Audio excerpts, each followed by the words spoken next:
Hello everyone, আসসালামু আলাইকুম। সবাই কেমন আছো? আশা করি সবাই ভালো আছো, আমিও ভালো আছি। আজকে তোমাদের সাথে আমি একটা লেজি ব্লগ শেয়ার করব।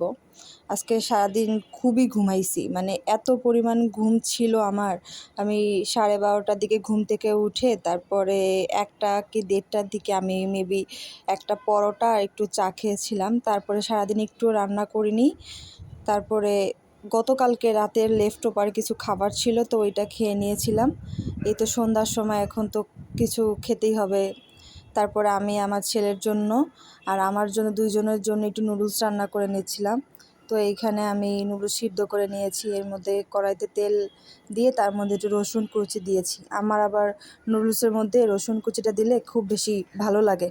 তোমাদের কাছে রসুন কুচির ফ্লেভারটা কেমন লাগে অবশ্যই কমেন্ট করে জানাবে। কিন্তু এই তো এক হাত দিয়ে ডিম দেওয়ার একটা চেষ্টা করলাম, কারণ আমার এক হাতে ফোন ছিল আর এক হাতে আমি সব কিছু দিয়ে রান্না করছিলাম। তো এইখানে পেঁয়াজের মধ্যে একটু হালকা লবণ, একটু মশলা দিয়ে তারপরে একটা ডিম দিয়ে দিলাম। তার মাঝখানে একটু চিলি সস দিলাম। চিলি সসটা দিলে একটু ফ্লেভারটা ভালো আসে।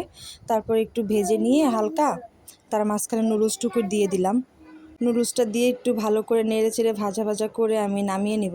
আমার কাছে একটু মানে পোড়া পোড়া ভাজা ভাজা হলে ওইটা খেতে একদমই ভালো লাগে না। একদম মানে কি বলে, বেশি ভাজাও হবে না, আবার একদম কম ভাজা হবে না, এরকম টাইপের নুডলসটা আমার কাছে বেশি মজা লাগে। তারপরে এইদিকে আমি এইটা 1 কাপ চা করে নিচ্ছিলাম। দুধ, চিনি, একটু হালকা লবণও আমি ইউজ করি, কারণ আমার কাছে লবণটা না দিলে ভালো লাগে না। তো ওই যে চুলায় আমি ডিম সেদ্ধ করে দিয়েছিলাম। রাতের বেলা খাবারের জন্য তো কিছু করতে হবে। এইদিকে আমার চাটাও প্রায় হয়ে আসছে। এই তো দেখো চাটা কত সুন্দর গাইস। এই চাটা দেখলে মানে কারোর জিভে পানি আসবে না, মানে এটা বলা যায় না একদমই, কারণ আমি খুবই চা লাভার।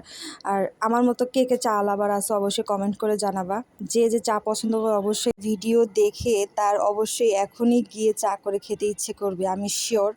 তারপরেই তো আমার ডিম সেদ্ধ করে হয়ে গেল। ওইখানে ডিমটা নামিয়ে নিয়ে তারপরে আমি ডিম দিয়ে আসলে চিংড়ি মাছ, মানে ডিম চিংড়ি ভুনা করবো, তো একটু পেঁয়াজ দিয়ে, একটু আদা রসুন বাটা, জিরা গুঁড়া, ধনিয়া গুঁড়া এইসব দিয়ে তারপর ভালো করে কষিয়ে নিয়েছিলাম।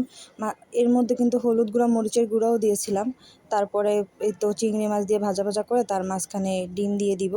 ডিমটা দিয়ে একটু কষিয়ে নিয়ে হালকা একটু পানি দিব। পানি দিয়ে তারপরে ঢেকে রেখে 2 মিনিট পরে নামিয়ে নিব। আজকে এই পর্যন্তই। সবাই ভালো থাকবেন। আল্লাহ হাফেজ।